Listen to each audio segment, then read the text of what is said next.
Hello, my name is Kayla Martinez. I am in my History 1302 class. I don't know what major I am in because I'm still trying to figure that out. The song I selected is called Have You Forgotten by Daryl Worley. The song was about the 9/11 attack, and Mr. Worley sang that song to remember what happened on that day. He was explaining to people that there was a reason we should go to war. The Al-Qaeda terrorists knew what they were doing and they attacked the US. So many people died on 9/11, yet people are saying that they don't want to be in the war. He wrote the song on April 5, 2003, almost 2 years after the 9/11 attack, but just a month after the March 2003 invasion of Iraq. Several politicians, pundits, and citizens expressed concerns that war was not the answer to solve the problems in Iraq. It is important to note that while both wars fit into the broader global war on terror, Iraq and Afghanistan are two different wars. I selected the song because it was about 9/11.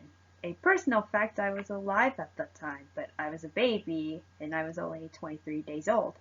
As a young American growing up after 9/11, I wasn't sure why it was an important day, but as I learned history, I understood. I realized that the song was written to remember what happened on 9/11 and why people should support on going to war. Sure, war scared so many people, but it was better to remember and honor those who died and bring perpetrators to justice than to forget their legacy. On September 11, 2001, Al-Qaeda operatives, an extremist Wahhabi Islamic group following Osama bin Laden's plan for terror, hijacked 4 airplanes and carried out suicide attacks against financial, political, and military targets in the U.S. In New York City, there were the Twin Towers of the World Trade Center, attacking the West's financial strength. A third airplane struck the Pentagon outside of Washington, D.C. During a brief attempt to overpower the hijackers, Flight 93 crashed in a field in Shanksville, Pennsylvania, successfully protecting the White House. The pilot, crew, attendants, and passengers of Flight 93 were real heroes. They were willing to sacrifice themselves to prevent the hijackers' mission. They would rather die than lose more people from the Twin Towers and the Pentagon attacks. Perhaps part of Mr. Worley's song was meant to honor those heroes. The most important lyrics I found were the persistent refrain, "Have you forgotten how it felt that day? Have you forgotten when those towers fell? Have you forgotten all the people killed? And have you forgotten about our Pentagon?" They were important because Mr. Worley asked the audience if they'd forgotten what the terrorists did and how so many people died, yet they still didn't want to be in the war. The rhetorical power of the song supports the war, the victims, and the military. The war in Afghanistan, Operation Enduring Freedom, which is part of a broader GWOT, resulted from the 9/11 attack. After processing the devastation of the 9/11 terrorist attacks in New York and Washington, D.C., American citizens found common ground in increased patriotism, sympathy for the victims, and revenge for the terrorist attacks on American soil. The George W. Bush administration responded to the nation's outcry for justice. The Bush administration knew that Taliban training camps existed in Afghanistan, and that the camps were most likely the masterminds behind the 9/11 terror attack were hiding. Knowledge from previous attacks on American targets and intelligence reports confirmed that the terrorist organization Al-Qaeda was responsible for the attacks and was hiding in the mountains of Afghanistan. In clear language, President Bush demanded that the Taliban, the Islamic fundamentalists that ruled Afghanistan, hand over bin Laden and other terrorists that orchestrated the attack. The American government and military had a history with bin Laden, going back to the Cold War. Bin Laden's family was from Saudi Arabia, where his family owned a construction company, so he was wealthy and privileged. However, he was also an Islamic fundamentalist who felt that Western powers, mostly recently with the US, had harmed the Muslim world. The American government gave the Mujahideen money and weapons to build his military bases in the mountains to resist Soviet occupation. Bin Laden worked with the Mujahideen when during that time America supported the Mujahideen. The end of the Cold War also meant that the end of American funding.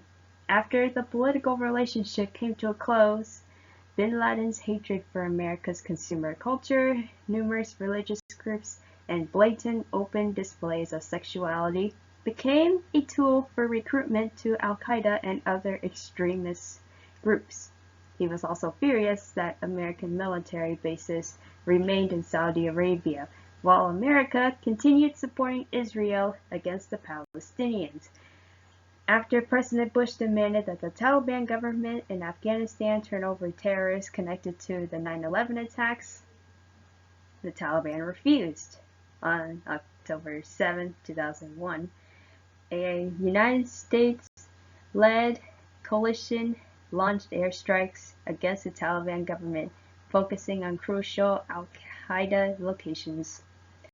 The OEF began with broad support within and beyond the United States borders. The war in Afghanistan was not only about capturing the people responsible for the 9/11 attacks, but it was also defending American freedom by bolstering national security and taking out enemy combatants who had demonstrated intent to breach U.S. borders. During President Bush's speeches on why we need to go to war, his response was, "Because we love freedom, that's why, and they hate freedom." President Bush could have articulated a more security-based message, but his use of the word freedom had rhetorical power for many Americans in the weeks after 9/11. After several years of fighting, on May 2, 2011, American Special Forces, U.S. Navy SEAL Team 6 killed Osama bin Laden in Pakistan. Unclassified video of the attack is available through open sources. Although the objective was achieved to capture bin Laden, the war in Afghanistan persists. The longest war in America would last 4 presidents and 2 decades. The war in Afghanistan might end before September 11, 2021, when President Joseph R. Biden plans to pull all remaining American military forces out of Afghanistan. At this point, there are some security concerns with a rapid pull out of Afghanistan, and something needs to be said about anti-war movements. Anti-war movements have existed for centuries. Some people oppose war because they oppose killing, and their opposition has nothing to do with whether or not a just cause or a security issue exists.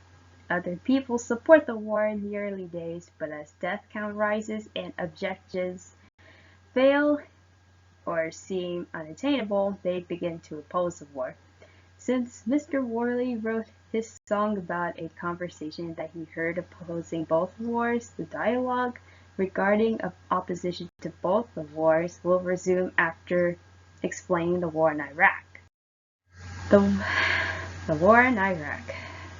Saddam Hussein was the leader of the Ba'ath Party, a pan-Arabic, multi-religious political party, then the majority party in Iraq. In 1992, Saddam accused Kuwait of diverting oil from the Rumaila oil fields, which reside on the border between the two countries. He accused Kuwait and Saudi Arabia conspiring with the Western nations to keep oil prices low, and he demanded that Iraq's $30 billion of foreign debt to be canceled. Since his demands weren't met, he began assembling Iraqi troops on the Kuwait's border. In response, Saudi Arabia and Egypt requested that the United States and its allies negotiate a truce agreement. And of course, negotiations failed, and the Persian Gulf War, also known as Operation Desert Storm, began on November 29, 1990. The Allied forces pushed Iraqi troops into Iraq with advanced air power and numerous ground troops. The result was Iraq would recognize Kuwait as a sovereign nation and get rid of all of its weapons of mass destruction.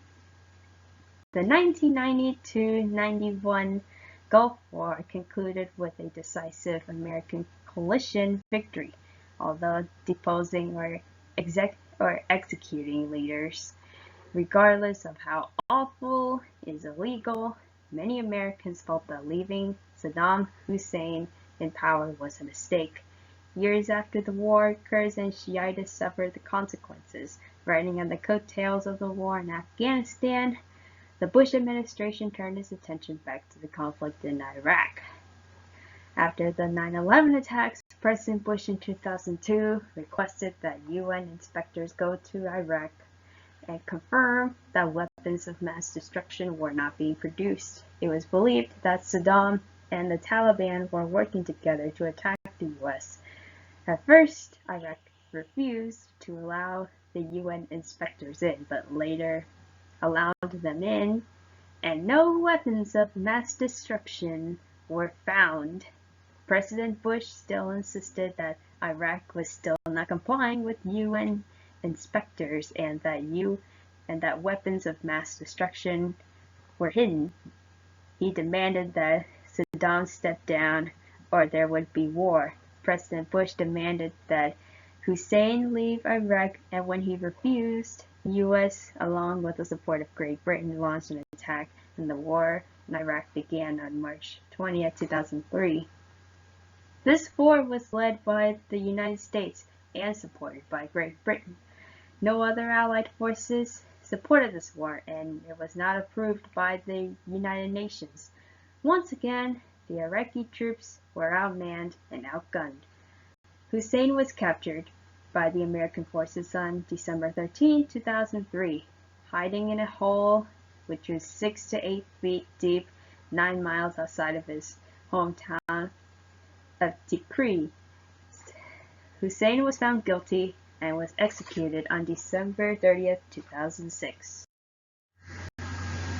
After the 9/11 attacks, the world sympathized and supported the U.S. in the war in Afghanistan. The war on terrorism was, by most accounts, justified. However, the war in Iraq was not supported by some American citizens and most of the world. The goal was to get rid of the weapons of mass destruction. However, there was never any proof that Hussein had these weapons, and they were not found or didn't exist. It seemed as though the U.S. was establishing itself as a world police on terror. Many in the world saw this as a threat, and that the U.S. was positioning itself as a global empire. Although both wars achieved their goals of capturing their targets, there was no clear plan on how to transition power, establish a new government, or help the infrastructure. Many of the anti-war sentiments was probably because people profit off wars. Both these countries are still plagued by war and the aftermath of the war. No weapons of mass destruction were found, and the social and political structure were still in chaos. Mr. Worley and Mr. Win Barble wrote the song Have You Forgotten almost 2 years after the 9/11 attack and 1 month after the start of the Iraq War. After the 9/11 attacks and the decision to go to war against Afghanistan, the country experienced an increase in patriotism and everyone agreed to go to war. I don't believe the American people forgot about 9/11. However, the decision to go to war in Iraq at the same time, we were still fighting in Afghanistan, complicated the war efforts, especially when there was no proof of weapons of mass destruction in Iraq. This was the reason why there was anti-war sentiments, not because we forgot about 9/11, but that there was no proof or justification to attack Iraq, and a majority of the world didn't support it either. I appreciate that the songwriters wrote this song so that we won't forget and to support the troops and their families in the war in Afghanistan. However, the real issue was the controversy of the war in Iraq.